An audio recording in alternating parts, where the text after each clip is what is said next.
Good day, students. Welcome to math.serve.com. In this clip, we're going to be going over problem number 2 of our Epic must-know trig identity proofs. We're going to be using the fundamental identities in carrying out these proofs. This standard is covered in trig and pre-calculus courses. Don't forget to take a look at the link in the description below to gain access to the worksheet that contains all the problems and the links taking you to how the proofs are carried out. All right, so for question number 2, the goal here, let me change the color.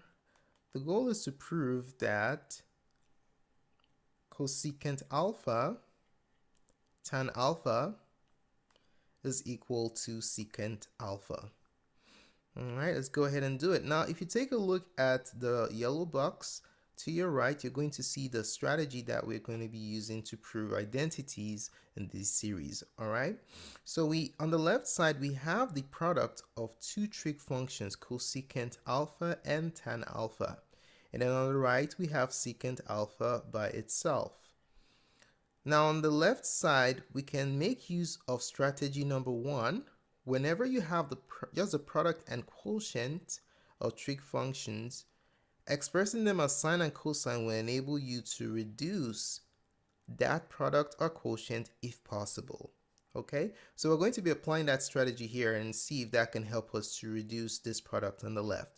Remember, when you express trig functions in terms of sine and cosine, it's easy to identify and divide out common trig factors. Okay, all right, so cosecant alpha can be expressed using sine and or cosine when we implement the reciprocal identity.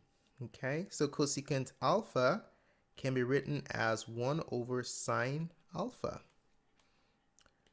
How about tan? Can we write tan using just sine and or cosine? Absolutely. Using the quotient identity, tan alpha can be written as sine alpha divided by cosine alpha. And on the right, since we are expressing everything just using sine and cosine, we might as well apply the same principle to secant. Using the reciprocal identity, secant alpha can be expressed as 1 over cosine alpha. Alrighty, so let's write down what we just did. So what we made use of in rewriting this equation was the reciprocal and quotient identities.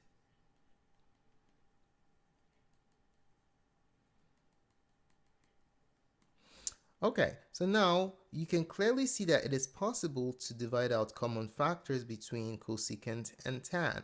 All right, so you see sine alpha in the denominator to the left and sine alpha in the numerator to the right. Since we're multiplying, we can divide these out. Sine alpha goes here 1, sine alpha goes here 1.